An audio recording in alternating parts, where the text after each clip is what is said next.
السلام عليكم ورحمة الله وبركاته. إن الحمد لله نحمده ونستعينه ونؤمن به ونتوكل عليه ونعوذ بالله من شرور أنفسنا ومن سيئات أعمالنا. من يهده الله فلا مضل له ومن يضلل فلا هادي له. ونشهد أن لا إله إلا الله وحده لا شريك له ونشهد أن محمدا عبده ورسوله أرسله بالهدى ودين الحق ليظهره على الدين كله وكفى بالله شهيدا. اللهم صل على محمد وعلى آل محمد كما صليت على إبراهيم وعلى آل إبراهيم وبارك على محمد وعلى آل محمد كما باركت على إبراهيم وعلى آل إبراهيم إنك حميد مجيد. أما بعد فإن خير الحديث كتاب الله وخير الهدي هدي محمد صلى الله عليه وسلم وشر الأمور محدثاتها وكل محدثة بدعة وكل بدعة ضلالة وكل ضلالة في النار. أعوذ بالله من الشيطان الرجيم. بسم الله الرحمن الرحيم. يا أيها الذين آمنوا اتقوا الله حق تقاته ولا تموتن إلا وأنتم مسلمون. يا أيها الناس اتقوا ربكم الذي خلقكم من نفس واحدة وخلق منها زوجها وبث منهما رجالا كثيرا ونساء واتقوا الله الذي تساءلون به والأرحام إن الله كان عليكم رقيبا. يا أيها الذين آمنوا اتقوا الله وقولوا قولا سديدا يصلح لكم أعمالكم ويغفر لكم ذنوبكم ومن يطع الله ورسوله فقد فاز فوزا عظيما. ومن أحسن قولا ممن دعا إلى الله وعمل صالحا وقال إنني من المسلمين. സ്നേഹം നിറഞ്ഞ സത്യവിശ്വാസികളെ, വിശ്വാസിനികളെ, അള്ളാഹുവിന്റെ വിധിവിലക്കുകൾ ജീവിതത്തിന്റെ നിഖില മേഖലകളിലും കാത്തു സൂക്ഷിച്ച് അവന് വിധേയമായിക്കൊണ്ട് ജീവിക്കണമെന്ന് ആമുഖമായി എന്നെയും നിങ്ങൾ ഓരോരുത്തരെയും ഓർമ്മിപ്പിക്കുകയാണ്, തത്വം കൊണ്ട് വസീയത്ത് ചെയ്യുകയാണ്. അള്ളാഹു അവന് കീഴൊതുങ്ങിയ പൂർണ്ണമായും സ്വർഗം മാത്രം ലക്ഷ്യം വെച്ച് ജീവിക്കുന്ന അവന്റെ മുത്തഖികളിൽ നമ്മെ ഏവരെയും ഉൾപ്പെടുത്തി അനുഗ്രഹിക്കുമാറാകട്ടെ. സഹോദരങ്ങളെ, ഓരോ ദിവസവും മുന്നോട്ട് പോകുന്തോറും നാം കാണുന്ന, കേൾക്കുന്ന, നമ്മൾ ചർച്ച ചെയ്യപ്പെടുന്ന വാർത്തകൾ, അതിന്റെ ഒരു അടിസ്ഥാന തത്വം എന്നത് പലപ്പോഴും ഇസ്ലാം ആകുന്ന ഈ ഒരു പ്രത്യയ ശാസ്ത്രത്തെ, അതിനെ ഇല്ലാതാക്കാൻ ശ്രമിക്കുന്ന, ഏതെങ്കിലുമൊക്കെ നിലയ്ക്ക് അതിനെ അപകീർത്തിപ്പെടുത്താൻ ശ്രമിക്കുന്ന, അതിനെ കളങ്കപ്പെടുത്താൻ ശ്രമിക്കുന്ന ചില ശ്രമങ്ങളാണ് നമ്മൾ പലപ്പോഴും കാണുന്നത്. എത്രത്തോളം ചെറിയ ചായക്കടകളിലെ ചർച്ചകൾ മുതൽ ഇന്ന് വാർത്താ ചാനലുകൾ പരസ്പരം ഉണ്ടാകുന്ന അന്തിചർച്ചകളിൽ വരെ ഇസ്ലാമാണ് പലപ്പോഴും വിഷയം. പലപ്പോഴും നമുക്കിടയിലുള്ള സംസാരങ്ങളിൽ പോലും തൊഴിലാളികൾ പോലും, ഏറ്റവും ചെറിയ തൂക്ക് തൊഴിലാളികൾ മുതൽ IAS ഉദ്യോഗസ്ഥന്മാർ വരെ ചർച്ച ചെയ്യുന്നത് പലപ്പോഴും ഇസ്ലാമുമായി ബന്ധപ്പെട്ട പല രൂപത്തിലുള്ള വിഷയങ്ങളും അതിനെ അപരവൽക്കരിക്കാനുള്ള ശ്രമങ്ങളുമാണ്. കഴിഞ്ഞ ദിവസമാണ് നമ്മൾ ഒരു ഉത്തരവാദിത്തപ്പെട്ട ഒരു സാമുദായിക നേതാവിൽ നിന്ന് കേട്ട ഒരു വാക്ക്, മലപ്പുറം ജില്ല എന്നത് എന്തോ വലിയ പ്രത്യേകമായ ഒരു രാജ്യമാണ് എന്നെല്ലാമുള്ള പ്രസ്താവന. ഇതൊന്നും ആദ്യമായിട്ടല്ല നമ്മൾ കേൾക്കുന്നത്, അല്ലെങ്കിൽ അത്തരത്തിലുള്ള ഇന്നത്തെ കേന്ദ്രം ഭരിക്കുന്ന സർക്കാർ തന്നെ മുന്നോട്ട് കൊണ്ടുവരുന്ന പല നിയമങ്ങളും നമ്മൾ കേൾക്കുന്നത് ആദ്യമായിട്ടല്ല. ഒരുപാട് കാലങ്ങളായി കാലത്തിന്റെ ഒരു മുന്നോട്ടുള്ള ഗമനത്തിൽ പലപ്പോഴും നമ്മൾ പോലും ശ്രദ്ധിക്കാതെ പോകുന്ന രൂപത്തിൽ പല നിയമങ്ങളും ചുട്ടെടുക്കുന്ന, അവരുടെ ഭരണത്തിന്റെ പരാജയത്തെ മറച്ചു വയ്ക്കുവാൻ ആവശ്യമായ രൂപത്തിൽ ഇസ്ലാമിനെ വക്രീകരിച്ചുകൊണ്ടും ഇസ്ലാമും മറ്റു മതങ്ങളും തമ്മിലുള്ള വിദ്വേഷത്തെ ആളിക്കത്തിക്കാനുള്ള ശ്രമങ്ങളുമൊക്കെ പല ആവർത്തി നമ്മൾ കണ്ടതാണ്. മുസ്ലിം സമുദായം എന്ന നിലയിൽ നമ്മളെല്ലാം ആ സമയത്ത് വളരെ പക്വമായ ചില നിലപാടുകൾ എടുത്ത ആളുകളാണ്. കേരളത്തിൽ പ്രത്യേകിച്ചും പണ്ടൊക്കെ നോർത്ത് ഇന്ത്യയിൽ, ഉത്തരേന്ത്യയിലെ ഏതെങ്കിലും ചില ഗള്ളികളിലാണ് അത്തരം പ്രശ്നങ്ങൾ ഉണ്ടായിരുന്നത് എന്ന് നമുക്ക് പറയാമായിരുന്നു. ഇന്ന് വളരെ പ്രകടമായി തന്നെ നമ്മുടെ കേരളീയ പശ്ചാത്തലത്തിൽ പോലും അത്തരം വാർത്തകളും അത്തരം ആരോപണങ്ങളും പ്രത്യാരോപണങ്ങളും അത്തരം ആക്ഷേപങ്ങളും പരിഹാസങ്ങളും ഒക്കെ നമ്മൾ വളരെ ബോധപൂർവം ഉണ്ടാക്കുന്ന അജണ്ടകൾ കണ്ടുവരികയാണ്. സിനിമകളിലൂടെ പോലും അത്തരം ആശയങ്ങൾ കുത്തിക്കയറ്റുന്ന ഒരുപാടധികം ആളുകൾ. ഏറ്റവും അവസാനം മലപ്പുറം ജില്ലയിൽ നടന്ന ഒരു വീട്ടിലെ പ്രസവം, അതിനെ പോലും ഇസ്ലാമും അതുമായി യാതൊരു ബന്ധവും ഇല്ലെങ്കിൽ പോലും അതിനെ പോലും ഇസ്ലാമിന്റെ ലിസ്റ്റിൽ പെടുത്തിക്കൊണ്ട് അതിനെ കളങ്കപ്പെടുത്താനുള്ള ബോധപൂർവമായ പല ശ്രമങ്ങൾ നമ്മൾ കാണുകയാണ്. ആലോചിച്ചു, ഒരിക്കലും ഇത്തരം ആളുകൾക്ക്, ഇസ്ലാമിനെ വികലമാക്കാൻ ശ്രമിക്കുന്ന ആളുകൾക്ക്, അവർക്ക് താടി ഒരു വലിയ ഭയം ഉണ്ടാക്കുന്ന സംഗതിയായിരിക്കും. എന്നാൽ മുടി പ്രശ്നമായിരിക്കില്ല.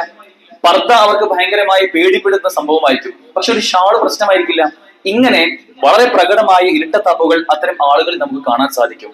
വളരെ ആസൂത്രിതമായ ചില പ്രൊപ്പഗാണ്ടകളാണ് യഥാർത്ഥത്തിൽ, അല്ലെങ്കിൽ ചില കുപ്രചരണങ്ങളാണ് ഇതിനെ പിന്നിൽ നമുക്ക് കാണാൻ സാധിക്കുക. പലപ്പോഴും പൊതുബോധത്തെ വളരെയധികം സ്വാധീനിക്കുന്ന കാഴ്ച നമുക്ക് കാണാൻ കഴിയും. ആലോചിച്ചു, ഇന്ന് നമ്മൾ കാണുന്ന നമ്മുടെ സോഷ്യൽ മീഡിയയിൽ വരുന്ന റീലുകളാവട്ടെ, വീഡിയോകളാവട്ടെ, വാട്സപ്പിലെ ഫോർവേഡ് മെസ്സേജുകളാവട്ടെ, ഇതിലെല്ലാം പലപ്പോഴും ഇസ്ലാമിനെ മറ്റു മതങ്ങളിൽ വ്യത്യസ്തമാക്കുന്ന രൂപത്തിൽ അതിന്റെ കുറ്റവും കുറവും മാത്രം, ഇല്ലാത്തത് മാത്രം പറഞ്ഞുകൊണ്ട് നടക്കുന്ന ചില കാഴ്ചകൾ നമുക്ക് കാണാൻ കഴിയും. യഥാർത്ഥത്തിൽ ഇതാണ് ഇവിടെ നോർമൽ ആയിട്ടുള്ളത് എന്ന് വരുത്തി തീർക്കുന്ന ഒരു സ്വാഭാവികവൽക്കരിക്കാനുള്ള ചില ശ്രമങ്ങളാണ് ഇവിടെ കാണുന്നത്.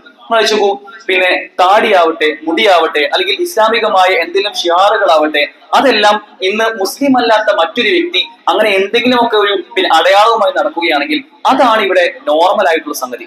ഇതിന് വിരുദ്ധമായി നിങ്ങൾ ഇസ്ലാമിൻ്റെതാണ്, മുസ്ലിമിൻ്റെതാണ് എന്ന് പറഞ്ഞ് എന്തെങ്കിലുമൊക്കെ ആയിട്ട് നടക്കുകയാണെങ്കിൽ അതെല്ലാം അബ്നോർമലാണ്, അസ്വാഭാവികമാണ് എന്ന് വരുത്തി തീർക്കാനുള്ള വളരെ പ്രചണ്ഡമായുള്ള ശ്രമങ്ങൾ നമുക്ക് കാണാൻ സാധിക്കും. കഴിഞ്ഞ ഒരാഴ്ച നമ്മുടെയൊക്കെ ചാനലുകളിൽ നടന്ന ചാനൽ ചർച്ചകളുടെ വിഷയങ്ങൾ മാത്രം എടുത്തു നോക്കിയാൽ നമുക്ക് കാണാൻ സാധിക്കും എത്രത്തോളം വിഷയങ്ങൾ അതിൽ ഇസ്ലാമുമായി ബന്ധപ്പെട്ടിട്ടുണ്ട് എന്ന് മാത്രം പരിശോധിച്ചാൽ അതിലൊരു യാഥാർത്ഥ്യം നമുക്ക് ബോധ്യപ്പെടും. അത്തരം വിഷയങ്ങളിലും ചർച്ചകളിലുമൊക്കെ ഒരു വസ്തുത ഉണ്ടായിരിക്കാം. ആ ഒരു വസ്തുതയും ഒരു 10 നുണയും ബാക്കി ഒരു 100 അർദ്ധസത്യങ്ങളുമായി പലപ്പോഴും ഇസ്ലാമിനെതിരെ കുതിര കയറാനുള്ള പല ശ്രമങ്ങളുമാണ് നമ്മൾ കാണുന്നത്. ഹിറ്റ്ലറിന്റെ കാലത്ത് അദ്ദേഹത്തിന് ഒരു പ്രൊപ്പഗാണ്ട മിനിസ്റ്റർ ഉണ്ടായിരുന്നു. ജോസഫ് ഗീബൽസ് എന്നായിരുന്നു അദ്ദേഹത്തിന്റെ പേര്. ഗീബൽസിയൻ തന്ത്രങ്ങളും നമ്മൾ കേട്ടിട്ടുണ്ടാവും. ഈ ഗീബൽസിന്റെ പണി ഇല്ലാത്ത കാര്യങ്ങളെ ഉള്ളതാക്കി മാറ്റാനുള്ള ശ്രമങ്ങൾ അദ്ദേഹം നടത്തുക എന്നതായിരുന്നു അദ്ദേഹത്തിന്റെ ജോലി. അദ്ദേഹം ഒരു 19 ടെക്നിക്കുകൾ അതിൽ ഉണ്ടാക്കിയിട്ടുണ്ട്. ആ 19 ടെക്നിക്കുകളിൽ ഓരോന്നും നുണയെ എങ്ങനെ സത്യമാക്കി മാറ്റാം എന്നതായിരുന്നു അദ്ദേഹത്തിന്റെ ശ്രമം. അദ്ദേഹം ഒരു നുണയെ, അത് നുണയാണെന്ന് എല്ലാവർക്കും അറിയാമെങ്കിൽ പോലും അതിനെ പല ആവർത്തി പറഞ്ഞുകൊണ്ട് അത് സത്യമാക്കി തോന്നിക്കാനുള്ള ശ്രമങ്ങൾ നടത്തിയെന്ന് ചരിത്രത്തിൽ നമുക്ക് കാണാൻ സാധിക്കും. പലപ്പോഴും പറയാറുണ്ട്, സത്യം അത് ചെരുപ്പ് ധരിക്കുമ്പോഴേക്കും നുണ 2 ആവർത്തി ലോകം ചുറ്റി സഞ്ചരിച്ചിട്ടുണ്ടാവുന്നു. അത്രത്തോളം വേഗതയിൽ നുണപ്രചാരണങ്ങളും ഫേക്ക് ന്യൂസുകളും ഇസ്ലാമിനെതിരെയുള്ള കുപ്രചരണങ്ങളും വളരെ വേഗത്തിൽ നടന്നുകൊണ്ടിരിക്കുന്ന സാഹചര്യത്തിൽ മുസ്ലിങ്ങൾ ഭൂരിപക്ഷമായാൽ എന്നൊരു വാക്ക് നമ്മൾ കേൾക്കുമ്പോൾ നിങ്ങൾക്കൊക്കെ എന്താണ് ചിന്തയിൽ മനസ്സിൽ വരുന്നത്? മുസ്ലിങ്ങൾ ഭൂരിപക്ഷമായ ഒരു രാജ്യം എന്ന് പറയുമ്പോൾ നമുക്കൊക്കെ ചിന്തയിൽ വരുന്നത് പലപ്പോഴും ഇസ്ലാം ദുരിതം അനുഭവിക്കുന്ന ഇറാഖും ഫലസ്തീനും സിറിയയും പോലുള്ള മ്യാൻമറും പോലുള്ള രാജ്യങ്ങളിലെ അവിടെ വളരെ പ്രയാസം അനുഭവിക്കുന്ന മുസ്ലിമീങ്ങളായിരിക്കും നമുക്ക് മനസ്സിൽ വരാം. ഒരിക്കലും നമുക്ക് ഇസ്ലാമിക രാജ്യം എന്ന് പറയുമ്പോൾ ഒരു ഖത്തറിനെയോ അല്ലെങ്കിൽ ഇസ്ലാമിന്റെ പ്രൗഢി ഉയർത്തി കാണിക്കുന്ന സൗദി അറേബ്യയെ പോലെ രാജ്യമോ നമുക്ക് മനസ്സിൽ വരില്ല. അതൊന്നും നമുക്ക് നമ്മുടെ ചിന്തയിൽ പോലും ഉദിക്കുന്നില്ല. കാരണം ഇസ്ലാം എന്നാൽ അത്തരത്തിൽ അടിച്ചമർത്തപ്പെടുന്ന ഒരു കൂട്ടം ജനവിഭാഗങ്ങളാണ് എന്ന ഒരു നരേഷൻ ഇവിടെ നമ്മുടെ പൊതുബോധത്തിൽ ഉണ്ടാക്കിയെടുക്കാൻ അവർ വിജയിച്ചു പോകുന്നു എന്നതാണ് ഇവിടെ ഒരു യാഥാർത്ഥ്യം. നമ്മുടെ മനസ്സിനെ പോലും പലപ്പോഴും ഇത്തരം കോർപ്പറേറ്റുകളും പിന്നെ ഭരണകൂടങ്ങളും സോഷ്യൽ മീഡിയയും ഒക്കെ സ്വാധീനിക്കപ്പെടുന്നു എന്നതൊരു യാഥാർത്ഥ്യമാണ്. ഞാൻ പറഞ്ഞു വരുന്നത്, ഇസ്ലാമോഫോബിയ എന്ന ഇസ്ലാമിനെതിരെ വിദ്വേഷങ്ങളും ദേഷ്യങ്ങളും കുപ്രചരണങ്ങളും ഒക്കെ ഉണ്ടാക്കിയെടുക്കുക എന്നത് വളരെ ബോധപൂർവം ഇന്ന് നമ്മൾ കാണുന്ന ഈ ഒരു പരിസ്ഥിതിയിൽ നടന്നു വരുന്ന ഒരു കാഴ്ചയാണ്. എത്രത്തോളം നമുക്ക് പണ്ട് ഇത് ലോകാടിസ്ഥാനത്തിൽ മാത്രമായിരുന്നു കൊണ്ടുവന്ന് ചിന്തിക്കുമ്പോൾ ഇന്നത് കേരളത്തിൽ നമ്മുടെയൊക്കെ തീന്മേശകളിൽ പോലും നമ്മുടെ ചർച്ചകൾക്കിടയിൽ പോലും അത്തരം ആരോപണങ്ങളും പ്രത്യാരോപണങ്ങളും വരികയാണ്. ഇവിടെ ഉണ്ടാക്കപ്പെടുന്ന 2 നരേഷനുകളുണ്ട്, 2 ചിന്താധാരകളുണ്ട്. ഒന്ന്, മുസ്ലിങ്ങളെല്ലാം ഭീകര പ്രവർത്തനങ്ങൾ ചെയ്യുന്ന ആളുകളാണ്. 2, ഭീകര പ്രവർത്തനങ്ങൾ ചെയ്യുന്ന ആളുകളെല്ലാം മുസ്ലിമീങ്ങളുമാണ്. എവിടെയെങ്കിലും അത്തരം ആക്രമണങ്ങളോ ബോംബുകളോ മറ്റെന്തെങ്കിലും വാർത്തകൾ നിങ്ങൾ കേട്ടാൽ അതെല്ലാം ഒരു മുസ്ലിം അതിലൊരു പക്ഷത്തുണ്ടാവും എന്നുള്ള ചില ഭയപ്പെടുത്തലുകളാണ് ഇവിടെ യഥാർത്ഥത്തിൽ ഉണ്ടാവുന്നത്. ഈ ഒരു അവസരത്തിൽ പ്രത്യേകിച്ചും വഖഫുമായി ബന്ധപ്പെട്ട വിഷയം നമ്മൾ കഴിഞ്ഞ കുറച്ച് ദിവസങ്ങളായിട്ടാണ് ചർച്ച ചെയ്ത കാര്യങ്ങളാണ്. വഖഫുമായി ബന്ധപ്പെട്ട അതൊരു ബില്ലായിരുന്നെങ്കിൽ ഇന്നതൊരു ആക്ടാണ്, ഒരു നിയമമാണ്. ഇസ്ലാമിനെ പ്രതികൂട്ടിൽ നിർത്തിക്കൊണ്ട് മുസ്ലിമീങ്ങൾ മറ്റെന്തെല്ലാമോ ഇവിടെ അവകാശങ്ങൾ നേടിയെടുക്കുന്നു എന്ന ധ്വനി ഉണ്ടാക്കിക്കൊണ്ട് ഇസ്ലാമികൾക്കും മുസ്ലിമീങ്ങൾക്കും അവകാശപ്പെട്ട പലതിനെയും പിടിച്ചെടുക്കാൻ നിയമം മൂലം അതിനുവേണ്ടി മുന്നോട്ട് പോയിക്കൊണ്ടിരിക്കുന്ന ഒരു ഭരണകൂടം നടത്തുന്ന ചില കാഴ്ചകൾ ഈ ഒരു സമയത്ത് ഇത്തരത്തിലുള്ള നിയമങ്ങൾ മറ്റുമൊക്കെ ചുട്ടെടുക്കുന്ന ഒരു സാഹചര്യത്തിൽ നമുക്ക് യഥാർത്ഥത്തിൽ മുസ്ലിമീങ്ങൾ എന്ന നിലയ്ക്ക് വലിയ ഉത്തരവാദിത്തങ്ങളുണ്ട്. നമുക്ക് വലിയ ബോധ്യങ്ങൾ നമുക്ക് ഉണ്ടാവേണ്ടതുണ്ട്. ഒന്നാമതായിക്കൊണ്ട് ഇത്തരം അവസരങ്ങൾ ഇനിയും മുന്നോട്ട് പോയിക്കൊണ്ടേയിരിക്കും. ഇനിയും ഇതുപോലുള്ള കാഴ്ചകൾ, ഇതുപോലുള്ള വാർത്തകൾ, ഇതുപോലുള്ള നരേഷനുകൾ, ഇതുപോലുള്ള നിയമങ്ങൾ ഇത് നമ്മൾ ഇനിയും ഭാവിയിൽ കണ്ടുകൊണ്ടേയിരിക്കേണ്ടി വരും. അപ്പോഴൊന്നും ഭയപ്പെടുക എന്നത് ഒരു മുസ്ലിമിന് ചേർന്നതല്ല എന്ന കാര്യം നമ്മൾ തിരിച്ചറിയേണ്ടതുണ്ട്. ആലോചിച്ചു, കഴിഞ്ഞ 2-3 വർഷം മുമ്പാണ് പൗരത്വ ഭേദഗതി നിയമം നമ്മൾ നമ്മുടെ നാട്ടിൽ വളരെ പെട്ടെന്ന് തന്നെ ഒരു ആക്ടായി നിയമത്തിൽ വരാനുള്ള ശ്രമങ്ങൾ നമ്മൾ കണ്ടത്. അതുമുതൽ ഈ വഖഫ് വരെ നമ്മൾ നോക്കുകയാണെങ്കിൽ ഇതെല്ലാം നമ്മളെ ഭയപ്പെടുത്തി കീഴ്പ്പെടുത്താനുള്ള ചില ശ്രമങ്ങൾ മാത്രമാണ് എന്ന് നാം തിരിച്ചറിയേണ്ടതുണ്ട്. രണ്ടാമതായി നമ്മൾ ആലോചിക്കേണ്ട ഏറ്റവും അടിസ്ഥാനപരമായ കാര്യം, ഒരിക്കലും ഇത്തരം വിഷയങ്ങൾ വരുമ്പോഴേക്കും ഇസ്ലാം തീർന്നു, ഇസ്ലാം നാമാവശേഷമാവാൻ പോവുകയാണ്, ഇവിടെ ഇനി ഫാഷിസമാണ് കൊടുമ്പിരി കൊള്ളാനുള്ളത് എന്ന് ചിന്തിച്ച് നിരാശരാവാൻ നമ്മൾ പാടില്ല. ഇത് രണ്ടിനും മധ്യയായിരിക്കണം നമ്മുടെ ചിന്താഗതി ഉണ്ടാവേണ്ടത്. ആലോചിക്കൂ, ഇന്നും ഇസ്ലാമിനെതിരെ എത്രത്തോളം ആരോപണങ്ങൾ വരുന്നുണ്ട് എങ്കിലും ആലോചിക്കണം. അമേരിക്കയിലെ ഒരു സുഹൃത്ത് പറഞ്ഞത്, അദ്ദേഹത്തിന് പള്ളിയിൽ നിന്ന് പുറത്തേക്ക് ഇറങ്ങിയപ്പോൾ ഒരു നോട്ടീസ് കിട്ടി. ആ നോട്ടീസ് എഴുതിയത്, നിങ്ങൾക്ക് ഒരു മുസ്ലിമായി ഇവിടെ ജീവിക്കണം എന്നുണ്ടെങ്കിൽ താങ്കൾ എത്രയും പെട്ടെന്ന് ഈ കൊടുത്ത നമ്പറിൽ ഒന്ന് വിളിച്ച് ഒരു നിയമസഹായം നേടാനുള്ള സമയമായിട്ടുണ്ട് എന്ന് പറഞ്ഞുള്ള നോട്ടീസുകൾ എല്ലാവർക്കും വിതരണം ചെയ്യുകയാണ്. അത്രത്തോളം ഇസ്ലാമികമായി ജീവിക്കാൻ സാധ്യതയില്ലാത്ത സാഹചര്യത്തിൽ പോലും അതേ അമേരിക്കയിൽ ഇന്നും ഏറ്റവും ദ ഫാസ്റ്റസ്റ്റ് ഗ്രോയിങ് റിലീജിയൻ എന്നത് അത് ഇസ്ലാം തന്നെയാണ്. ലോകാടിസ്ഥാനത്തിൽ നോക്കുകയാണെങ്കിലും ഏറ്റവും അധികം വളർച്ചയുള്ള മതം, ഏറ്റവും അധികം സ്വീകാര്യതയുള്ള ദർശനം എന്നത് അത് ഇസ്ലാം തന്നെയാണ്. അത് ഇസ്ലാം തന്നെ ആയിരിക്കും. കാരണം ഈ ഇസ്ലാം എന്നത് ഇത് അള്ളാഹുവിൽ നിന്നുള്ളതാണ്, ഇത് ദൈവികമാണ്. ഒരിക്കലും ഒരു മനുഷ്യ നിർമ്മിത ഇസ്സങ്ങൾക്കും ചിന്താധാരകൾക്കും ഇവിടെ കാലാധിപത്യമായി നിലനിൽക്കാൻ കഴിയുകയില്ല, സാധിക്കുകയില്ല. കാരണം അതിനെല്ലാം പല ന്യൂനതകളും ഉണ്ടായിരിക്കും. അത് കാലഹരണപ്പെടുമെന്നത് ചരിത്രത്തിലെ യാഥാർത്ഥ്യമാണ്. എന്നാൽ ഇസ്ലാമിനത് ഒരിക്കലും സംഭവിക്കുകയില്ല. കാരണം ഈ നിയമങ്ങളും ഈ മനുഷ്യ മനസ്സുകളും എല്ലാം ഉണ്ടാക്കിയ അള്ളാഹു തന്നെയാണ് ഇസ്ലാമിനെ ഈ ഭൂമിയിൽ പടച്ചത്. അതുകൊണ്ട് ഇസ്ലാം അത് കാലാധിപത്യമായി നിലനിൽക്കുമെന്നുള്ള കാര്യം നാം തിരിച്ചറിയേണ്ടതുണ്ട്. ഇവിടെ ഇസ്ലാമിനെതിരെ വരുന്ന പല ആരോപണങ്ങൾ, അതിന് പിന്നിൽ പല സ്വാർത്ഥമായ താല്പര്യങ്ങൾ ആ കക്ഷികൾക്ക് ഉണ്ടാവും എന്ന കാര്യം നാം തിരിച്ചറിയേണ്ടതുണ്ട്. ഒരു സ്ത്രീ അവൾ ഹിജാബ് ധരിക്കാൻ തീരുമാനിക്കുകയാണെങ്കിൽ അതുമൂലം ഉണ്ടാകുന്ന പ്രശ്നങ്ങൾ എത്രത്തോളമാണ്. ഈ കോർപ്പറേറ്റ് ഭീമന്മാർക്കും ഭരണകൂടങ്ങൾക്കും പലപ്പോഴും ഒരിക്കലും ഒരു കോസ്മെറ്റിക് ഇൻഡസ്ട്രി, പലപ്പോഴും സ്ത്രീകളുടെ വിഷയം നോക്കുമ്പോൾ സ്ത്രീകൾ മൂലം ഇന്ന് സൗന്ദര്യവർദ്ധക വസ്തുക്കളെല്ലാം വളരെ ഭീമമായ രൂപത്തിൽ വിറ്റഴിക്കപ്പെടുന്നുണ്ട്. സ്ത്രീകളിലൂടെ, പെൺകുട്ടികളിലൂടെ. ആ പെൺകുട്ടികൾ ഈ കോസ്മെറ്റിക്, പലപ്പോഴും പല പഠനങ്ങൾ പറയുന്നത് ലക്ഷക്കണക്കിന് രൂപയുടെ കോസ്മെറ്റിക്സ് അല്ലെങ്കിൽ സൗന്ദര്യവർദ്ധക വസ്തുക്കൾ, ലിപ്സ്റ്റിക് അടക്കമുള്ള കാര്യങ്ങൾ നമ്മുടെയൊക്കെ പെൺകുട്ടികൾ അവരുടെ ജീവിതത്തിലുടനീളം ഉപയോഗിച്ചു പോകുന്നു എന്നുള്ളതാണ് പല പഠനങ്ങളും പറയുന്നത്. അപ്പോ അത്രത്തോളം ഒരു സ്ത്രീ ഈ കോർപ്പറേറ്റുകൾക്ക് അടിമയായിരിക്കുമ്പോൾ ആ ഒരു സ്ത്രീ ഹിജാബ് ധരിക്കുകയാണെങ്കിൽ ഞാൻ ഇനി അത്തരം കാര്യങ്ങൾ ഉപയോഗിക്കുന്നതല്ല, ഞാൻ ഇസ്ലാമിന്റെ അടയാളങ്ങൾ പാലിക്കാൻ ഞാൻ താല്പര്യപ്പെടുന്നു എന്ന് പ്രഖ്യാപിച്ചുകൊണ്ട് പല മ്യൂസീഷ്യൻസിനെയും കാണാൻ സാധിക്കും. പിന്നെ പല മ്യൂസിക് ബാൻഡുകളുടെയും മുമ്പിൽ നിന്ന് സ്ത്രീകൾ ഇസ്ലാം സ്വീകരിക്കുമ്പോൾ അവരിലൂടെ, അവരുടെ വിരലുകൾ ചലിക്കുന്നതിലൂടെ അവർക്കുണ്ടാവുന്ന ഫോളോവേഴ്സ് എല്ലാം ദീനിനെ പറ്റി അറിയുകയാണ്. അവർ പിന്നീട് പ്രഖ്യാപിക്കുകയാണ് ഇസ്ലാം എനിക്ക് നൽകുന്ന കംഫർട്ട് മറ്റൊന്നും നൽകുന്നില്ല എന്നുള്ളത്. ഇതൊക്കെ ഉണ്ടാക്കുന്ന ചില അസ്വാരസ്യങ്ങളുണ്ട്. പല കോർപ്പറേറ്റുകളുടെയും ലാഭങ്ങളിലും അവർക്കുണ്ടാക്കുന്ന സ്വാധീനങ്ങളും ഉണ്ടാക്കുന്ന പ്രശ്നങ്ങളുണ്ട്. പിന്നെ അതുപോലെ തന്നെ മ്യൂസിക് ഇൻഡസ്ട്രി, സെക്സ് ഇൻഡസ്ട്രി അല്ലെങ്കിൽ പോണോഗ്രഫി ഇൻഡസ്ട്രി, ഇതിനൊക്കെ ഇസ്ലാമിയുടെ ഉണ്ടാക്കുന്ന ചില കേടുപാടുകളുണ്ട്. അത് നികത്താൻ അവർ ഇസ്ലാമിനെതിരെയുള്ള ആരോപണങ്ങൾ അത് ഇനിയും തുടർന്നുകൊണ്ടേയിരിക്കും. അവിടെയെല്ലാം യഥാർത്ഥത്തിൽ നാം ചിന്തിക്കേണ്ടത്, നമ്മളിപ്പോ വളരെ കുറച്ച് ആൾക്കാരേ ഉള്ളൂ. മുസ്ലിങ്ങൾ എന്ന് വെച്ചാൽ ഇസ്ലാമിക്, പിന്നെ കേരളത്തിൽ നോക്കുകയാണെങ്കിൽ, ഇന്ത്യയിൽ നോക്കുകയാണെങ്കിൽ വളരെ കുറഞ്ഞ ആളുകളല്ലേ ഉള്ളൂ. നമുക്കൊന്നും ഇതിനെ നേരിടാൻ കഴിയില്ല എന്നൊരു ചിന്ത ഒരിക്കലും നമുക്ക് ഉണ്ടാവാൻ പാടില്ല. നമ്മൾ ഒരിക്കലും ന്യൂനതയുള്ള പക്ഷമാവാൻ പാടില്ല. നമ്മൾ ന്യൂനപക്ഷമാണെങ്കിൽ പോലും നമ്മൾ ന്യൂനതയുള്ള പക്ഷമാവാൻ പാടില്ല എന്ന ബോധ്യം നമുക്ക് ഉണ്ടാവേണ്ടതുണ്ട്. ഈ ഒരു യഥാർത്ഥത്തിൽ ഇന്ന് നമ്മൾ പ്രത്യേകമായി പുതിയൊരു കാലത്ത് നേരിടുന്ന വിഷയമല്ല. മറിച്ച് പ്രവാചകൻ സല്ലല്ലാഹു അലൈഹി വസല്ലമ റസൂലിന്റെ നുബുവത്തിന് മുമ്പും ശേഷവും ഒക്കെ നേരിട്ടുകൊണ്ടിരിക്കുന്ന ചില പച്ചയായ യാഥാർത്ഥ്യങ്ങളായിരുന്നു. റസൂൽ സല്ലല്ലാഹു അലൈഹി വസല്ലം പറഞ്ഞ ഒരു ഹദീസ് നമുക്ക് എല്ലാം ഓർമ്മയുണ്ടാവും. ഈ അന്ത്യനാളോട് അടുക്കുന്ന കാലഘട്ടത്തിൽ ഈമാൻ മുറുകെ പിടിച്ച് ജീവിക്കുക എന്നത് കയ്യിൽ ഒരു കനലക്കട്ട സൂക്ഷിച്ച് ജീവിക്കുന്ന ഒരാളെ പോലെയാണെന്നാണ്. അത്രത്തോളം പ്രയാസം ഉണ്ടാവും എന്നത് റസൂൽ സല്ലല്ലാഹു അലൈഹി വസല്ലം പറഞ്ഞ കാര്യമാണ്. ഇങ്ങനെ ജീവിക്കുന്ന സമയത്ത് ഇവിടെ അപരിചിതരായി ആ ചെറിയ സംഘത്തിനോടൊപ്പം നന്മയുടെ കൂടെ ജീവിക്കുന്ന ആളുകൾക്ക് അവർക്ക് മംഗളമുണ്ട്, അവർക്ക് അഭിനന്ദനങ്ങളുണ്ട് എന്ന് പ്രവാചകൻ സല്ലല്ലാഹു അലൈഹി വസല്ലം നമ്മളെ പഠിപ്പിച്ചതാണ്. ആ ചിന്ത നമുക്ക് ഏവർക്കും ഉണ്ടാവേണ്ടതുണ്ട്. യഥാർത്ഥത്തിൽ ഇവിടെ ഈ ഒരു നാടിനുണ്ടായിട്ടുള്ള ഈ ഒരു മൂല്യച്യുതി ഇത് നമ്മൾ തിരിച്ചറിയേണ്ടതുണ്ട്. ഇതിന്റെ ചരിത്രത്തെ പറ്റി കൃത്യമായി നമ്മൾ ബോധവാന്മാരാവേണ്ടതുണ്ട്. നമ്മുടെ കേരളത്തിന്റെ, നമ്മുടെ രാജ്യത്തിന്റെ ഒക്കെ മത, രാഷ്ട്രീയ, സാമൂഹിക ചരിത്രം നാം പഠിക്കേണ്ടതുണ്ട്, അല്ലെങ്കിൽ പഠിപ്പിക്കേണ്ടതുണ്ട്. മറിച്ചു ചരിത്രത്തെ പോലും പാഠപുസ്തകങ്ങളിലൂടെ പോലും വക്രീകരിച്ചുകൊണ്ട്, ചരിത്രത്തിലെ യാഥാർത്ഥ്യങ്ങളെ തമസ്കരിച്ചുകൊണ്ട് പുതിയത് പലതും എഴുതി ചേർക്കാൻ ശ്രമിക്കുന്ന ഫാഷിസം മുന്നോട്ട് പോകുമ്പോൾ ചരിത്രത്തെ പഠിക്കുന്ന ആളുകളായി നമുക്ക് മാറാൻ സാധിക്കണം. അറബി കവികൾ പലപ്പോഴും പറയാറുണ്ട്,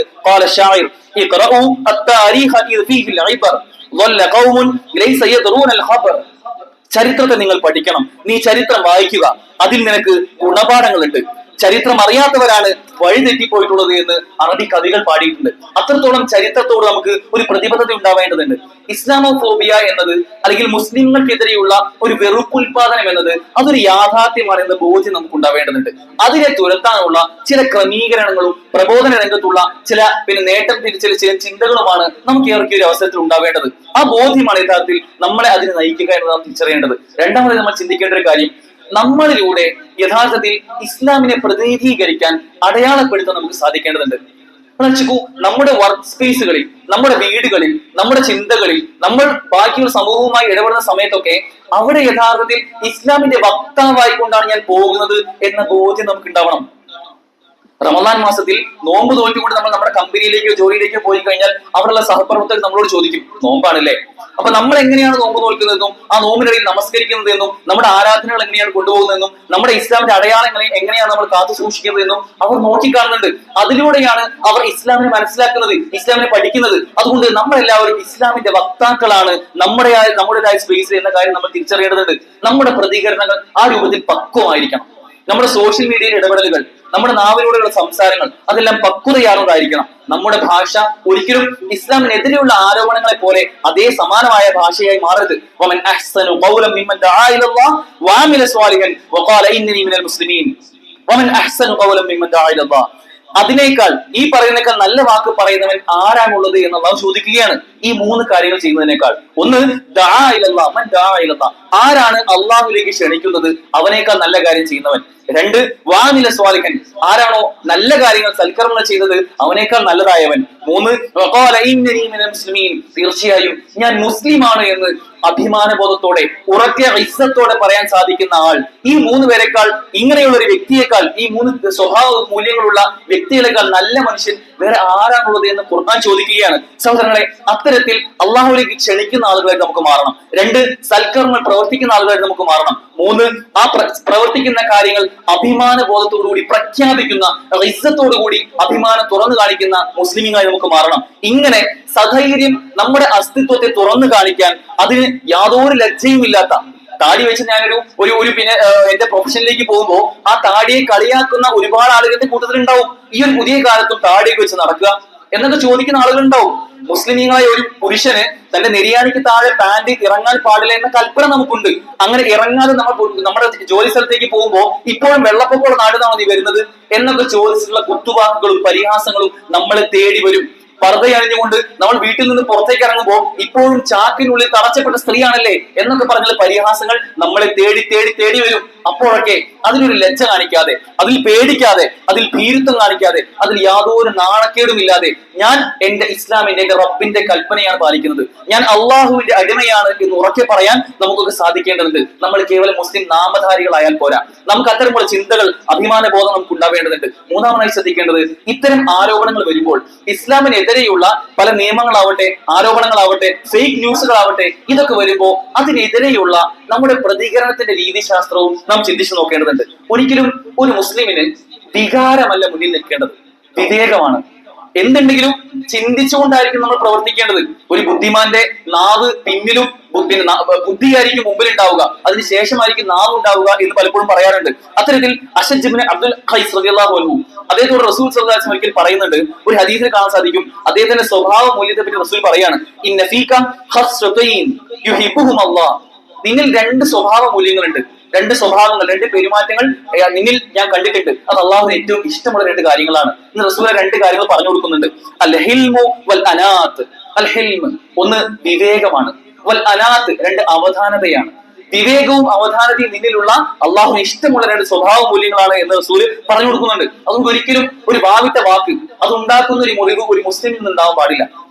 വാവിട്ട വാക്കും കൈവിട്ട ആയുധവും ഉണ്ടാക്കുന്ന മുറിവ് വളരെ ഭീകരമാണെന്ന് പറയാറുണ്ട്. കൈവിട്ട ഒരു ആയുധം ഉണ്ടാക്കുന്ന മുറിവ് അതൊരു പക്ഷേ ആ മുറിവ് ഉണങ്ങി കഴിഞ്ഞാൽ തീരും. പക്ഷെ നമ്മുടെ നാവിൽ നിന്ന് വരുന്ന ഒരു വാക്ക് അത് ഉണ്ടാക്കുന്ന മുറിവ് ഒരു പക്ഷെ തലമുറകളോളം നീണ്ടു നിൽക്കുന്നതായിരിക്കും. നാം ചിന്തിക്കേണ്ടത് എപ്പോഴും ആലോചിച്ചതിന് ശേഷം മാത്രമായിരിക്കണം നമ്മുടെ ഒരു കമന്റ് പോലും വരേണ്ടത്. ഒരു സോഷ്യൽ മീഡിയ റീല് കാണുമ്പോൾ, ഒരു വീഡിയോ കാണുമ്പോൾ അതിനൊരു ലൈക്ക് കൊടുക്കുന്നത് പോലും നാം ചിന്തിക്കേണ്ടത് നാം ആലോചിച്ചുകൊണ്ട് മാത്രമാണ് ചെയ്യുന്നത് എന്ന ഒരു ചിന്ത നമുക്ക് ഉണ്ടാവേണ്ടതുണ്ട്. ചിലപ്പോൾ നമുക്കൊക്കെ ചില കാര്യങ്ങൾ കാണുമ്പോൾ രോഷം തിളച്ചു വരും. ഭയങ്കരമായ ദേഷ്യം വരും.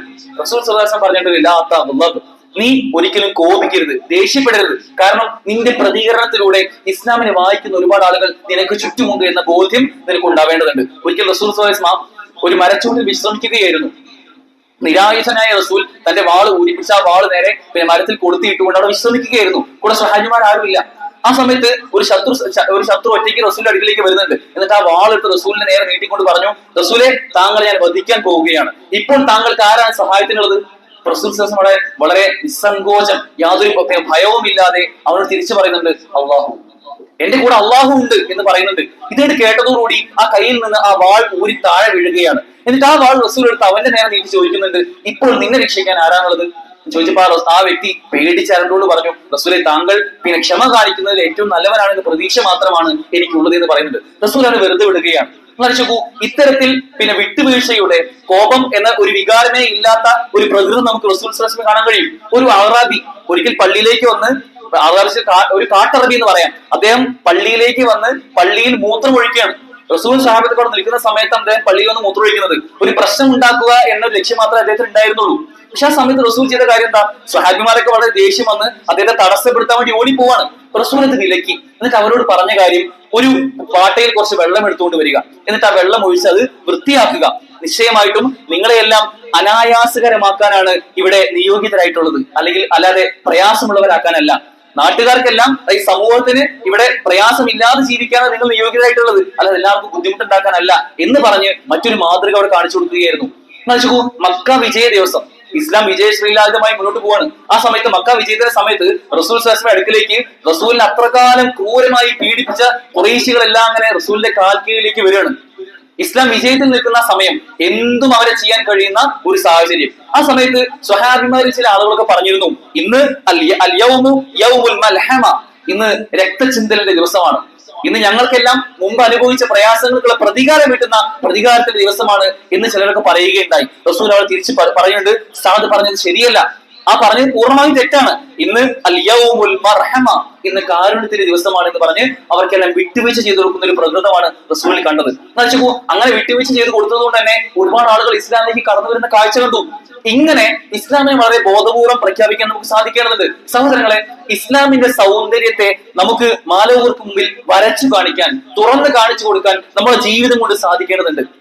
ഫാഷിസ്റ്റുകളും ലിബറലുകളും ഒക്കെ ഇസ്ലാമിക് വളരെ അർത്ഥശൂന്യമായ പല കാര്യങ്ങളും തുറന്നു വയ്ക്കുമ്പോൾ ഇസ്ലാമിന്റെ സാമൂഹ്യമായ നന്മകളും ധാർമ്മികമായ പരിസരങ്ങളും മാനവികമായ മൂല്യങ്ങളും എല്ലാം തുറന്നു കാണിച്ച് ഒരു യഥാർത്ഥ മുസ്ലിമായി ജീവിക്കാൻ നമുക്കൊക്കെ സാധിക്കേണ്ടതുണ്ട്.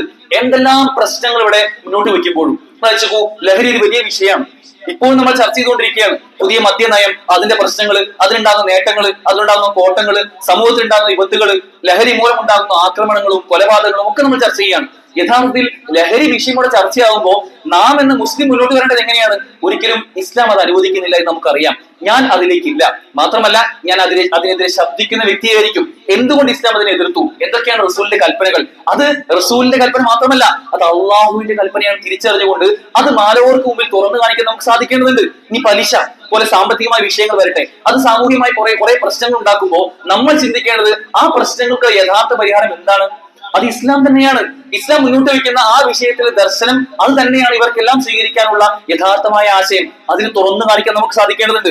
ലൈംഗികമായ ആഭാസങ്ങൾ, സമൂഹം മുന്നോട്ട് പോകുന്തോറും, കാലം ഇനിയും ഉരുളും തോറും ലൈംഗികമായ ആഭാസങ്ങൾ അത് ഇനിയും വർദ്ധിച്ചു വരും. സെക്ഷൽ ഇൻഡസ്ട്രി എന്നത് അത് ഇനിയും സാർവത്രികമായിക്കൊണ്ട് നമ്മളെയൊക്കെ പലതും പ്രലോഭിപ്പിക്കുന്ന രൂപത്തിലേക്ക് എത്തും. അവിടെ യഥാർത്ഥത്തിൽ ഇസ്ലാം മുന്നോട്ട് വയ്ക്കുന്ന സ്ത്രീ പുരുഷന്മാർ തമ്മിലുള്ള അതിർവരമ്പുകൾ എവിടെയാണ് എന്ന് നമുക്ക് പറഞ്ഞു കാണിക്കാൻ സാധിക്കേണ്ടതുണ്ട്. അവിഹിതമായ ബന്ധങ്ങൾ ഇപ്പോഴും ലിവിംഗ് റിലേഷനുകളും ബെസ്റ്റി റിലേഷനും ഒക്കെ വിദ്യാർത്ഥികൾക്കിടയിൽ പോലും വർദ്ധിച്ചു വരികയാണ്. അവിടെ യഥാർത്ഥത്തിൽ ഒരു സ്ത്രീ എങ്ങനെയാണ് അവളുടെ വസ്ത്രധാരണം അടക്കം, ഒരു പുരുഷനോട് സംസാരിക്കുമ്പോൾ അവളുടെ ശബ്ദമടക്കം എങ്ങനെയാണ് എന്ന് നമുക്ക് പ്രാവർത്തികമായി ചെയ്തു കാണിച്ചു കൊടുക്കുവാനും ഇസ്ലാമിന്റെ സന്ദേശം ഉയർത്തി കാണിക്കുവാനും നമുക്ക് സാധിക്കേണ്ടതുണ്ട്. അതുപോലെ ലോട്ടറി ആവട്ടെ, മറ്റ് അക്രമങ്ങളാവട്ടെ, യുദ്ധങ്ങളാവട്ടെ, പിന്നെ ആഭാസങ്ങളാവട്ടെ, ഇതെല്ലാം സമൂഹത്തിൽ വ്യാപിക്കുമ്പോഴും ഇസ്ലാം എന്താണ് അതിനുള്ള പരിഹാരമായിട്ട് നിർദ്ദേശിച്ചത് എന്നത് സമൂഹത്തെ പഠിപ്പിക്കാൻ ജീവിതം കൊണ്ട് നമുക്ക് സാധിക്കേണ്ടതുണ്ട്. അതുപോലെ തന്നെ നമ്മുടെ സംസാരങ്ങളിലൂടെ, നമ്മുടെ പെരുമാറ്റങ്ങളിലൂടെ, നമ്മുടെ ഇടപാടുകളിലൂടെ, നമ്മുടെ എഴുത്തുകളിലൂടെ, നമ്മുടെ സോഷ്യൽ മീഡിയ കമന്റുകളിലൂടെ, നമ്മുടെ പ്രവർത്തനങ്ങളിലൂടെ, ഏറ്റവും ചുരുങ്ങിയത്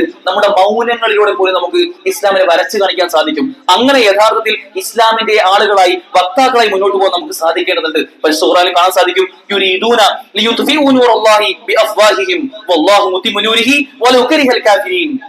യുരീദൂന ലിയുത്ഫിഉ നൂറല്ലാഹ്, അള്ളാഹുവിന്റെ പ്രകാശത്തെ കെടുത്തിക്കളയുവാൻ അവർ തങ്ങളുടെ വായ കൊണ്ട് ശ്രമിച്ചുകൊണ്ടേയിരിക്കുകയാണ്. ശത്രുക്കൾ അള്ളാഹുവിന്റെ പ്രകാശത്തെ കെടുത്താൻ ശ്രമിക്കുകയാണ്. പക്ഷെ ആ ശ്രമമോ വല്ലാഹു മുതിമ്മു നൂരിഹി, അള്ളാഹു ആകട്ടെ അവന്റെ പ്രകാശത്തെ പൂർണ്ണമാക്കുന്നവനാണ്. വലൗകരിഹൽ കാഫിറൂൻ, അവിശ്വാസികൾക്ക് അത് എത്രത്തോളം വെറുപ്പുണ്ടാക്കുന്നതായാലും അള്ളാഹു അത് പൂർണ്ണമാക്കുന്നതാണ് എന്ന തിരിച്ചറിവാണ് നമുക്ക് ഉണ്ടാവേണ്ടത്. ഇസ്ലാം അത് പ്രോജ്വലിച്ച് മുന്നോട്ട് പോകും. താർത്താരികളുടെ കാലത്ത് പറഞ്ഞിരുന്നു ഇസ്ലാം ഇനി നാമാവശേഷമായി, ഇസ്ലാം ഇനി ഉണ്ടാവുകയില്ല. ശാസ്ത്രം മുന്നോട്ട് പോയ സമയത്ത് പറഞ്ഞിരുന്നു ഇനി ശാസ്ത്രമാണ് എല്ലാം, ഇസ്ലാം ഇവിടെ ഇല്ല. ഫാഷിസ്റ്റുകൾ വർദ്ധിച്ചു വരുന്ന പിന്നെ ഹിറ്റ്ലറുടെ കാലത്ത് പറഞ്ഞിരുന്നു ഇനി ഇസ്ലാമികമായ മുസ്ലിം സമുദായം തന്നെ ഇവിടെ ഒരിക്കലും ഉണ്ടാവുകയില്ല, എല്ലാവരെയും ഞങ്ങൾ കൊന്നൊടുക്കുകയാണ് എന്ന് പറഞ്ഞിരുന്നു. പല കാലഘട്ടങ്ങളിലായി പലപ്പോഴും ഇസ്ലാമിന് ഉണ്ടാവുകയേ ഇല്ല എന്നോട് പലരും പറഞ്ഞിട്ടുണ്ട്. പക്ഷെ ഇസ്ലാം അതെല്ലാം അതിജയിച്ചു. അങ്ങനെ അതിജയിക്കുക തന്നെ ചെയ്യും. അതിജയിക്കുന്ന കാലാധിപത്യമായ ദൈനികമായ ദർശനമാണ് ഇസ്ലാം എന്ന തിരിച്ചറിവ് നമുക്ക് ഉണ്ടാവേണ്ടത്.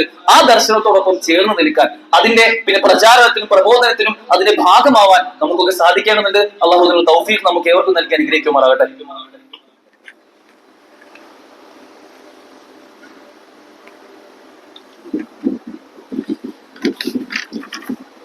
അൽഹംദുലില്ലാ, അസ്സലാത്തു വസ്സലാമു അലാ റസൂലില്ലാ വഅലാ ആലിഹി വസഹ്ബിഹി അജ്മഈൻ. അമ്മാ ബഅദ്. സഹോദരങ്ങളെ, ഇസ്ലാമിനെതിരെയുള്ള ആരോപണങ്ങളും രാജ്യത്തെ ഭരണകൂടം ഇസ്ലാമിനെതിരെ ചെയ്യുന്ന പല പ്രത്യാരോപണങ്ങളും പ്രക്രിയകളും ഒക്കെ നമ്മൾ കണ്ടുവരികയാണ്. ഇവിടെയെല്ലാം യഥാർത്ഥത്തിൽ വിശ്വാസികൾ എന്ന നിലയ്ക്ക് നമുക്കുണ്ടാവേണ്ട ചില സമീപനങ്ങളാണ് ഇവിടെ സൂചിപ്പിച്ചത്. നാം ഒരിക്കലും വികാരത്തിന്റെ പുറത്ത് എടുത്തു ചാടി എന്തെങ്കിലുമൊക്കെ പറയേണ്ട ചെയ്യേണ്ട ആളുകളല്ല. വിഷയത്തെ കൃത്യമായി അപഗ്രഥിച്ച് പഠിച്ചുകൊണ്ട് പ്രായോഗികമായി ഇന്നത്തെ ഇന്ത്യ രാജ്യം നോക്കുകയാണെങ്കിൽ ഇന്ത്യയിലെ ജനാധിപത്യപരമായ പ്രതിഷേധങ്ങളൊക്കെ നേരിട്ട് മുന്നിൽ നിൽക്കേണ്ട ആളുകളാണ് നമ്മളെല്ലാവരും. അത്തരത്തിൽ ദൈക്ഷണികമായി ചിന്തിക്കുവാനും നമ്മുടെ ചിന്തകളെ പ്രായോഗികമായി ഇവിടെ നടപ്പിൽ വരുത്തുവാനും ഇസ്ലാമിനെ ഉയർത്തി കാണിക്കുവാനും നമുക്ക് സാധിക്കേണ്ടതുണ്ട്. ഇസ്ലാമിനെതിരെയുള്ള വിമർശനങ്ങളോട് പലപ്പോഴും 3 സമീപനങ്ങളാണ് കാണാൻ സാധിക്കുക. 3 രൂപത്തിൽ ആളുകൾ അവർക്ക് നേരെ വരുന്ന ഇസ്ലാമികമായ ആരോപണങ്ങൾ നോക്കിക്കാണുന്ന രൂപം നമുക്ക് കാണാൻ കഴിയും. ഒന്നാമതായി ഒരു കൂട്ടം ആളുകൾ അവർ വിമർശനങ്ങൾക്ക് രാജിയാവുന്ന കാഴ്ചയാണ് കാണുക. വിമർശനങ്ങൾ വന്നു കഴിഞ്ഞാൽ ഞാൻ അതിന് പൂർണ്ണമായി സമരസപ്പെട്ടുകൊണ്ട് ഞാൻ അതിന് പൂർണ്ണമായി കീഴൊതുങ്ങി പോകുന്ന ഒരു കാഴ്ചയാണ് പലപ്പോഴും കാണുക. താടിയാണോ നിങ്ങൾക്ക് പ്രശ്നം? ഇസ്ലാമിന്റെ ചിഹ്നമായ ഈ താടി ഇവിടെ ഈ നാട്ടിൽ കാത്തു സൂക്ഷിക്കുക എന്നത് വലിയ പ്രശ്നമാണോ? എങ്കിൽ താടി ഞാൻ ഉപേക്ഷിക്കാൻ തയ്യാറാണ്, അത് ഞാൻ വെട്ടിച്ചുരുക്കിക്കോളാം, പ്രശ്നമല്ല എന്ന് പറയുന്ന ആളുകൾ. പർദ്ദയാണോ നിങ്ങൾക്ക് പ്രശ്നം? പർദ്ദ വേണ്ട, അതൊരു ഭീകരവാദത്തിന്റെ ചിഹ്നമായി നിങ്ങൾ ചിത്രീകരിക്കുമെങ്കിൽ ഇല്ല, ഞാൻ ഈ പർദ്ദ ധരിക്കുന്നില്ല എന്ന് പറയുന്ന ആളുകൾ. അല്ലെങ്കിൽ ഇസ്ലാമികമായ മറ്റെന്തെങ്കിലും ചിഹ്നങ്ങൾ, ആരാധനകൾ, പിന്നെ നമുക്ക് അള്ളാഹു നിശ്ചയിച്ചുള്ള ചില കർമ്മങ്ങൾ, ഇതൊക്കെ ചെയ്യുന്നത് വലിയ പ്രശ്നമായിട്ട് നിങ്ങൾ നോക്കിക്കാണുന്നുണ്ടോ? എങ്കിൽ ഞാൻ അതിലേക്ക് ഒന്നും പോകുന്നില്ല. ഞങ്ങൾ ആരാധനാലയങ്ങളാണോ പ്രശ്നം? ഞങ്ങൾക്കത് വേണ്ട എന്നെല്ലാം ചിന്തിച്ചുകൊണ്ട് ഇസ്ലാമിനെതിരെ വരുന്ന ആരോപണങ്ങളെ അവരുടെ അജണ്ടകൾക്കനുസരിച്ച് തന്നെ പാകപ്പെട്ടു കൊടുത്ത് അതിന് സമരസപ്പെട്ടുകൊണ്ട് അതിന് രാജിയായി പോകുന്ന ഒരു കൂട്ടം ആളുകൾ. ഈ ആളുകൾ പലപ്പോഴും സുജൂദ് ചെയ്യുന്ന പ്രശ്നം, സുജൂദ് ചെയ്യുന്ന പ്രശ്നമാണെങ്കിൽ ഇനി ഞാൻ സുജൂദ് ചെയ്യുന്നില്ല, വേണമെങ്കിൽ തല ഒന്ന് ഉയർത്തി അങ്ങനെ സുജൂദ് പോലെ കാണിക്കാൻ ഞാൻ തയ്യാറാണ് എന്ന് പറയുന്ന ദ്വിമുഖികളായ ആളുകൾ, കപടന്മാരായ ആളുകൾ നമുക്ക് കാണാൻ സാധിക്കും. അവർ പോയി ഏകദൈവ വിശ്വാസം പറയുന്നതാണോ പ്രശ്നം? ഇവിടെ തൗഹീദ് ഉച്ചരിസരം പറയുന്നത് പ്രശ്നമാണെങ്കിൽ ഇനി ഞാൻ അത് പറയുന്നില്ല, ഇനി ബഹുദൈവ വിശ്വാസം പറയണമെങ്കിൽ അത് പറയുകയും ചെയ്യാം എന്ന നിലയിലേക്ക് വരെ അത്തരം ആളുകൾ പോയി ഒരു ലിബറൽ ഇസ്ലാമിന്റെ ആളുകളായി മാറും എന്നൊരു യാഥാർത്ഥ്യം തിരിച്ചറിയേണ്ടതുണ്ട്. രണ്ടാമതായി, ഇത്തരം ആരോപണം വരുമ്പോൾ ചില ആളുകളൊക്കെ വെട്ട് എത്രയാണോ ഇങ്ങോട്ട് വരുന്നത് അതേ രൂപത്തിൽ അല്ലെങ്കിൽ അതിനേക്കാൾ ഏറെ പ്രഹരം അങ്ങോട്ട് കൊടുക്കുന്ന ഒരു കൊലയ്ക്ക് കൊല എന്നൊക്കെ പറയുന്ന വാളുകൊണ്ട് ഇസ്ലാമിനെ നയിക്കാൻ ഇപ്പോൾ ശ്രമിച്ചുകൊണ്ടിരിക്കുന്ന, അല്ലെങ്കിൽ ഇസ്ലാമിനെ ആയുധം കൊണ്ട് നയിക്കാൻ ചില തൽപരരായ കക്ഷികളുടെ അജണ്ടകളിൽ വളം വെച്ചു കൊടുക്കുന്ന, അതിന് കീഴ്പ്പെട്ടു പോകുന്ന മറ്റൊരു കൂട്ടം ആളുകളെയും കാണാൻ സാധിക്കും. നാം തിരിച്ചറിയേണ്ടത് യഥാർത്ഥത്തിൽ ആളി കത്തിക്കൊണ്ടിരിക്കുന്ന ഒരു തീ, അതൊരു പക്ഷേ അത് ഉണ്ടാവണമെങ്കിൽ ഒരു ചെറിയ തീപ്പൊരി മതിയാവും. ആ തീപ്പൊരി കാരണം ഉണ്ടായ തീ അത് കെടുത്താൻ പിന്നെ ഒരു ചെറിയ ഒരു പാട്ട വെള്ളം മതിയാവില്ല, ഒരു കപ്പ് വെള്ളം മതിയാവില്ല, ഒരു കുളം മതിയായി എന്ന് വരില്ല, ഒരു നദി മതിയായി എന്ന് വരില്ല. അത്രത്തോളം പ്രയാസം അത് ഉണ്ടാക്കാം. അതുകൊണ്ട് നാട്ടിൽ വർഗീയതയും വിഭാഗീയതയും വിവേചനവും ഒക്കെ ഉണ്ടാക്കുന്ന ആളുകൾക്ക് ചില ലക്ഷ്യങ്ങളുണ്ട് എന്ന് നാം തിരിച്ചറിയേണ്ടതുണ്ട്. ആ ലക്ഷ്യത്തിൽ കൊത്തിക്കൊടുക്കുകയല്ല, ചിന്തിക്കുന്ന ദിശനാപരമായ ഒരു മുസ്ലിമിന്റെ ഉത്തരവാദിത്തം. നമുക്ക് വലിയ റോളുകൾ ഉണ്ട് തിരിച്ചറിയാൻ നമുക്ക് സാധിക്കേണ്ടതുണ്ട്. മൂന്നാമതായി ചിന്തിക്കുന്ന ചില ആളുകളുണ്ട്. അവരാണ് യഥാർത്ഥത്തിൽ ഇസ്ലാമിന്റെയും മുസ്ലിങ്ങളുടെയും അമ്പിയാക്കളുടെയും റസൂലിന്റെയും സ്വഹാബത്തിന്റെയും താബികളുടെയും തബൂ താബികളുടെയും ഒക്കെ മാതൃക, അഹ്ലുസ് സുന്നയുടെ മാതൃക പിന്തുടർന്നു വരുന്ന ആളുകൾ. അവർ യഥാർത്ഥത്തിൽ സത്യത്തിൽ ഉറച്ചു നിന്നുകൊണ്ട് ഇസ്ലാമാണ് സത്യമെന്ന് മനസ്സിലാക്കി അതിൽ ഉറച്ചു നിന്ന് തന്റെ ഐഡന്റിറ്റിയും അസ്തിത്വവും മുറുകെ പിടിച്ചുകൊണ്ട് അത് ജീവിച്ച് കാണിക്കുന്ന, അതിനെതിരെ വരുന്ന ആരോപണങ്ങളെല്ലാം ഒറ്റക്കെട്ടായി നേരിടുന്ന ആളുകൾ കൂട്ടത്തിലായിരിക്കും അവരുണ്ടാവുക.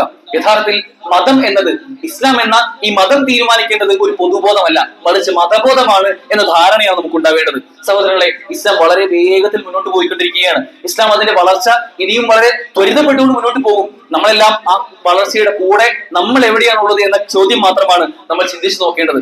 ഉഹുദ് മലയുടെ മുകളിൽ ഇസ്ലാം ഉഹുദ് യുദ്ധം എന്നതിന് വലിയ ചരിത്ര പ്രാധാന്യമുണ്ട്. ആ ഉഹുദ് മലയുടെ മുകളിൽ 11 പേർ കയറി ഇസ്ലാമിനെതിരെ വരുന്ന എല്ലാവിധ പിന്നെ 6 ആസ്ത്രങ്ങളെയും പിന്നെ അമ്പുകളെയും എല്ലാം എതിരേൽക്കാൻ സധൈര്യം മുന്നിൽ നിൽക്കുകയാണ്. ആ മലയുടെ മുകളിൽ 11 പേരായിരുന്നു പിന്നെ ഇസ്ലാമിക സൈനിക ഭടന്മാരായിട്ടുണ്ടായിരുന്നത്. അവർ ആ 11 പേർ പിന്നെ ഉഹുദ് യുദ്ധം കഴിഞ്ഞ സമയത്ത് അവരുടെ മൃതദേഹങ്ങൾ അവിടെ അങ്ങനെ ഇറക്കി വെച്ചിട്ടുണ്ടായിരുന്നു.